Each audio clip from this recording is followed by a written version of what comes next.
Y bien, pues estas sustancias se encuentran formando sistemas dispersos. Pueden formar sistemas dispersos y más bien ahorita vamos a entender un poco cómo se clasifican los sistemas dispersos. Antes que nada hay que entender que todo lo que nos rodea, pues básicamente está hecho de elementos, ¿no? Es la unidad fundamental de la materia y es lo que pues, hemos visto desde la primera semana, que toda la materia se compone por elementos. Entonces sí puede ser un único elemento. Así podemos tener una barra de oro pura, que nada más es oro. Igual podemos tener agua. El simple hecho de la molécula del agua pues, prácticamente tiene dos elementos, que es el hidrógeno y es el oxígeno. Y así. Y bien, pues una sustancia es materia que tiene una composición específica y propiedades específicas.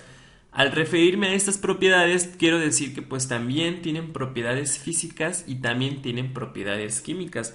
Es por eso que efectivamente en tanto en la clase de física como en la clase de química se ven estos conceptos. ¿Por qué? Porque la materia tiene propiedades físicas y esta es materia. O sea, las sustancias siguen siendo materia y por eso también una parte de la física se ha encargado de estudiarlas.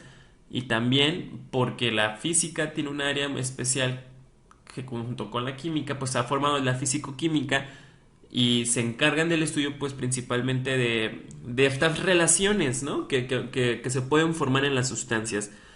Y física, yo sé que en algún momento ustedes se darán cuenta del estudio de los gases, la ley de Boyle-Mariotte, eso toda la física lo tiene muy bien estudiado a través de las fórmulas que ellos manejan, la ley de Gay-Lussac y etcétera. ¿Por qué? Porque la física entiende que sí es un proceso físico-químico el que las sustancias tienen ciertas características, por ejemplo, que son sus estados, simplemente sus estados de agregación, el de sólido, líquido y gaseoso. Entonces, sí, el agua puede estar en estado líquido, el agua se puede evaporar y el agua se puede congelar. Entonces, aquí lo curioso es cómo podemos medir, ¿no? Medir esa transformación, se puede medir. ¿Cómo podemos saber qué es lo que se está evaporando? ¿Cuánto es lo que se está evaporando? Y ustedes dirán, ¿pero para qué? ¿Para qué esa, ¿por qué estudiar eso? Y la razón es porque pues prácticamente es que muchos medicamentos, muchas sustancias y muchos medicamentos están, perdónenme, me distraje un poco, sino que muchos productos en la industria química y en muchas otras sustancias que en las que utilizamos utilizan ese fundamento. Ellos deben de saber cuántas sustancias es necesaria, cuánta materia es necesaria pues para formar un compuesto o una mezcla.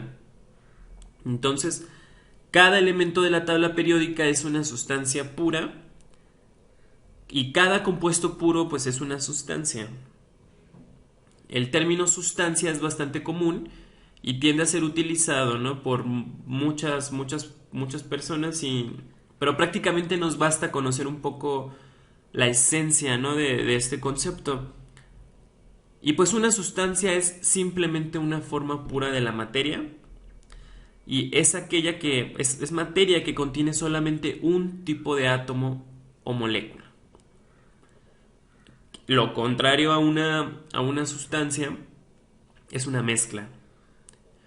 Una mezcla en la que pues vamos a encontrar ahora sí diferentes compuestos, diferentes moléculas, diferentes átomos. Sin embargo, aquí no. En la sustancia o es un solo elemento o son moléculas iguales. Así pueden ser, por ejemplo, que se encuentran formando enlaces químicos con los mismos átomos, pero nunca, la esencia nunca se combina con otra sustancia, o sea, no.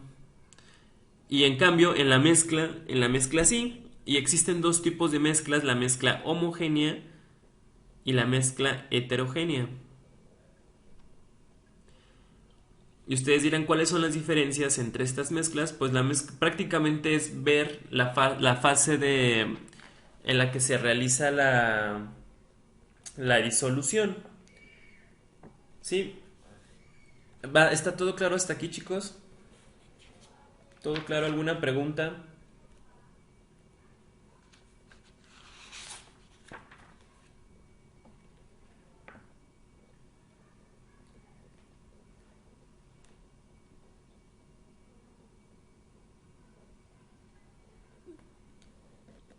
Bueno, pues las mezclas pueden ser disoluciones, coloides o suspensiones, y estas, como ya dije, se dividen en homogéneas y heterogéneas. Las mezclas homogéneas, o también llamadas disoluciones, se presentan en una sola fase.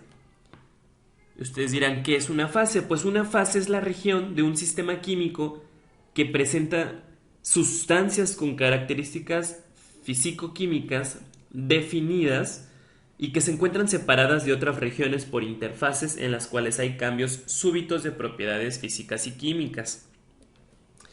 O sea, prácticamente ustedes pueden ver la fase. A ver. Creo que alguien entró. Sí.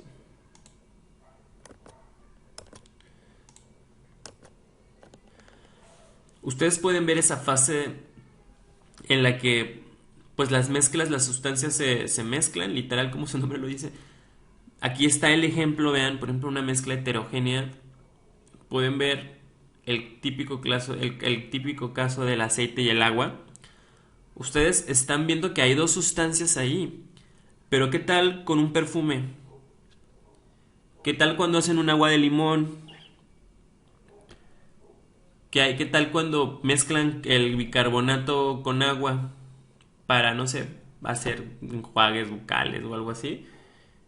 Nosotros no sabemos que, bueno, sí sabemos porque el nombre lo dice, ¿no? El bicarbonato de sodio, o sea, sabes que hay dos compuestos, ¿no? Es una mezcla de elementos, pero no sabemos qué tanto hay de bicarbonato, qué tanto hay de sodio para poder hacer esa mezcla y qué tanto se va a poder diluir en el agua, en un disolvente. Para esto hay que tener en claro pues que existen dos partes, ¿no? En esta onda de las sustancias, y una es el soluto y la otra es el disolvente. El disolvente pues va a ser el que se va a encargar de diluir, o sea, la dilución se va a realizar en el solvente. Y bien, y las mezclas heterogéneas presentan varias regiones.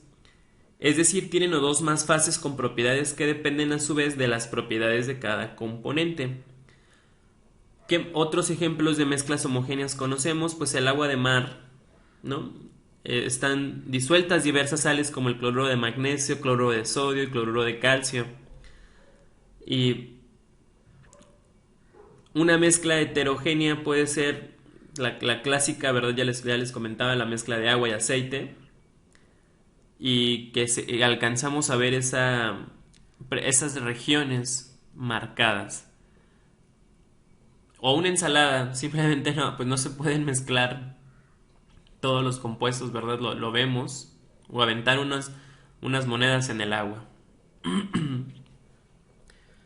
Bien, y pues así formamos a los sistemas dispersos, que son aquellos que están constituidos por dos o más sustancias puras unidas físicamente, es decir, que están mezcladas y que pueden separarse por métodos físicos y que sus componentes van a conservar las propiedades.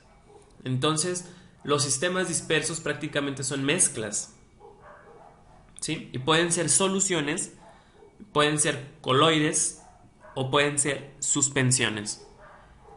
En el caso de las soluciones, pues presentan ciertas características que pues las van a definir, ¿no? En las soluciones las partículas disueltas, o sea el soluto, tienen tamaño molecular o iónico, lo cual hace prácticamente imposible observarlas a simple vista, como un perfume. Bien, los coloides no se sedimentan, pasan a través del papel filtro ordinario Bueno, para esto la siguiente semana les voy a adelantar que pues vamos a ver los métodos para separar estas mezclas. ¿Cuáles son? Pues la filtración, la decantación, etcétera. Bien, se separan más mediante una membrana y sí dispersan la luz, los coloides.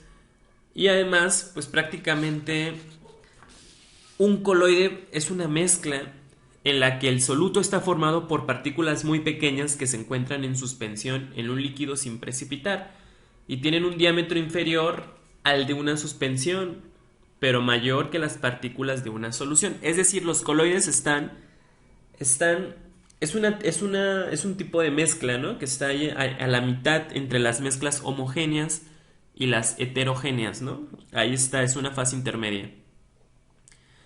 Y después pues tenemos a las suspensiones, que son dispersiones en las cuales el tamaño de sus partículas es mayor a 100 nanómetros.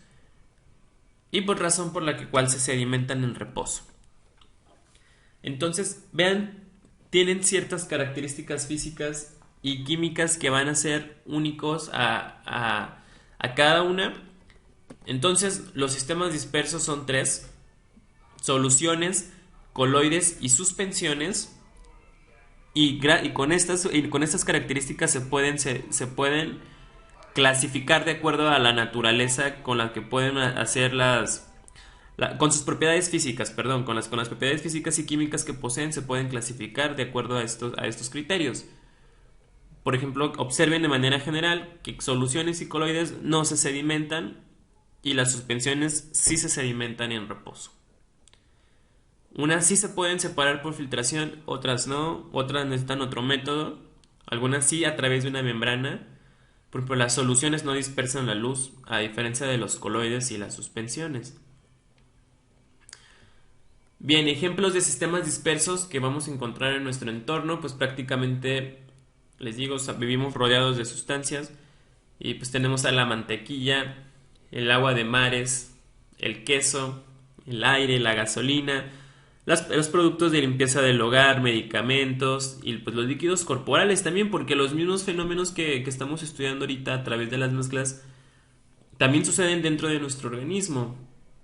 Simplemente sabemos que en nuestro suero que acompaña nuestra sangre, pues prácticamente tenemos también muchas sustancias y muchos compuestos que se encuentran en un equilibrio formando una homeostasis constante.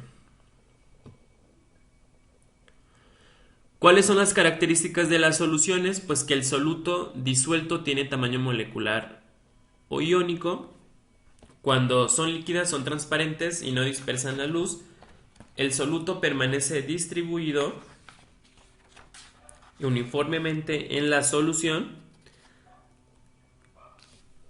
y no se sedimenta con el tiempo. Los medios físicos por los cuales se pueden separar sus componentes son generalmente la destilación y la evaporación.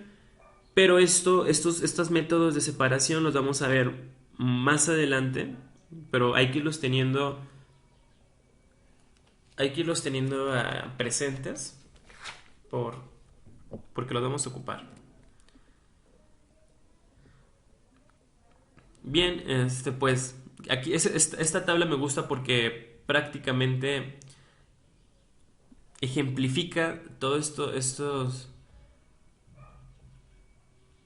conceptos que estamos viendo y pues da ejemplos de soluciones. Hasta aquí quiero que quede claro qué es el soluto y qué es el solvente, el disolvente. El soluto es la sustancia que se va a disolver en una solución. Por lo general el soluto es sólido. Sí, pero puede ser también una sustancia gaseosa u otro líquido. Como por ejemplo en el refresco. En el refresco lo que yo voy a querer diluir va a ser el gas en un solvente que va a ser el agua para que me obtenga un líquido. Y esa es la base de los refrescos. Los refrescos es gas con líquido. Aquí la idea es cuánto gas voy a querer mezclar en un líquido para que me pueda salir una mezcla. Por ejemplo, tenemos también la salmuera, que pues es sólido, que es la sal. y en agua, o el acero, o el aire, por ejemplo, que es el oxígeno con el nitrógeno. Entonces es una conformación de gas. Entonces esas aplicaciones se van a ver reflejadas solamente a través del estudio de la física y la química, por sus propiedades. Otro ejemplo de solución, pues tenemos, es la agua salada, la que siempre es el clásico ejemplo que hacen que mezclen sal en agua. Entonces, si ustedes empiezan a mezclar agua, ustedes van a ver hasta qué momento el agua, el recipiente que tienen con esa cantidad de agua, va a soportar disolver la cantidad de sal, o sea, el soluto, el que se va a disolver. Y es claro, ¿no? O sea, se ve porque se empieza a ver de otro color y se empiezan a ver así las partículas. Y prácticamente depende de la solubilidad de la sustancia, ¿no? Y esta es la capacidad de una sustancia de disolverse en otra que se llama disolvente.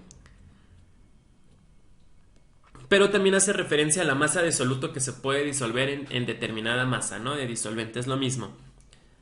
Y es esto lo de la sal. En un cuerpo de agua, este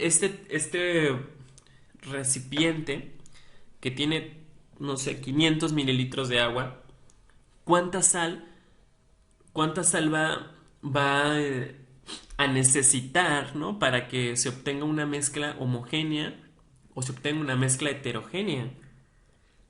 ¿Y cuál es la base o cuál es la esencia de todo esto, chicos? Pues la esencia son la capacidad de formar enlaces químicos. Y pues al momento de formar enlaces químicos con otros elementos diferentes, pues se van a hacer las reacciones químicas.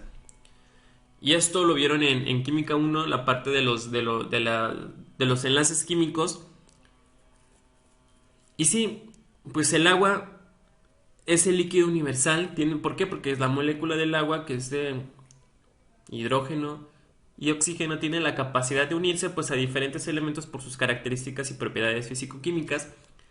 Pero va a llegar un momento en que tantas moléculas de agua que tiene el recipiente no van a poder seguir formando enlaces con toda la cantidad de soluto que yo le estoy echando, o sea, la sal prácticamente. Entonces, cuando llega ese momento, pues la sustancia, el disolvente, en este caso el agua, pues obviamente va a seguir recibiendo la sal que yo le estoy echando, ¿verdad? Y lo va a dejar ahí. Y es cuando ustedes ven en los vasos, cuando la sal se empieza a acumular y acumular. O cuando le echan simplemente azúcar, cuando echan una cucharada de azúcar, pues prácticamente se ve que pues sí se dispersó.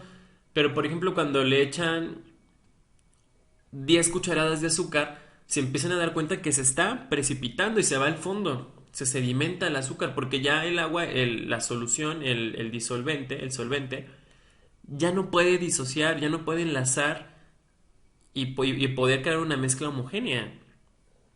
Entonces saturamos al solvente.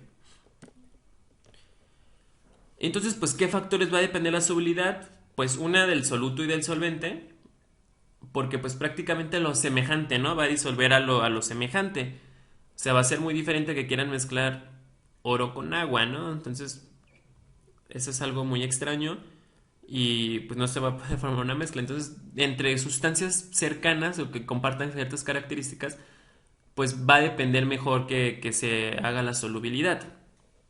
De la temperatura, por lo general, la solubilidad aumenta a medida que aumenta la temperatura. Entonces, por ejemplo, si ustedes tienen mucho soluto ya en esa sustancia y quieren que se siga mezclando, pues prácticamente lo ponen al mechero, lo encienden y lo calientan. Y pues van a darse cuenta que en ese momento sí se va a realizar la mezcla por la temperatura. Pero si es a temperatura normal, pues no se va a mezclar.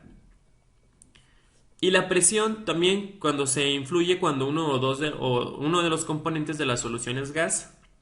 Y ojo, aquí esta parte de la presión la estudian mucho en física, la ley de Boyle-Mariotte, etcétera, todas esas cosas.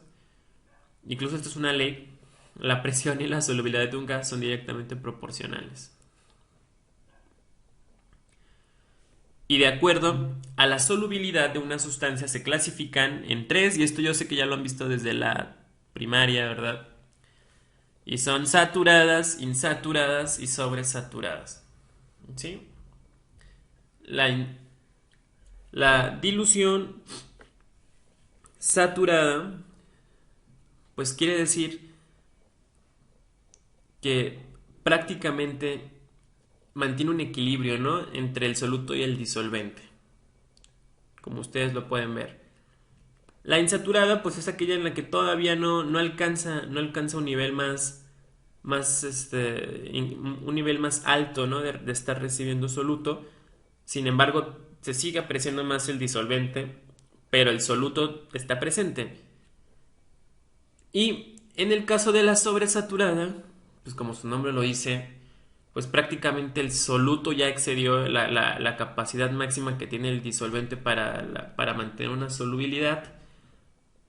Y este tiende a irse a la parte baja del vaso, se precipita, como se conoce, pero ya no se puede diluir, se queda ahí en todo el disolvente.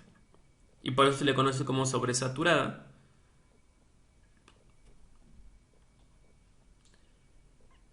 Y bien, pues prácticamente es necesario conocer la concentración cuantitativa de las soluciones.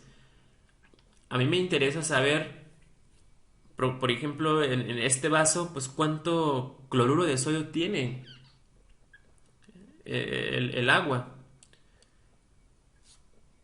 Pues aquí obviamente, por lógicamente van a decir, pues obviamente tiene más cloruro de sodio que agua. Pero en el caso de una disolución saturada, ¿qué onda? O una insaturada, ¿qué onda? Y esto es práctico porque para las empresas es lo que hacen.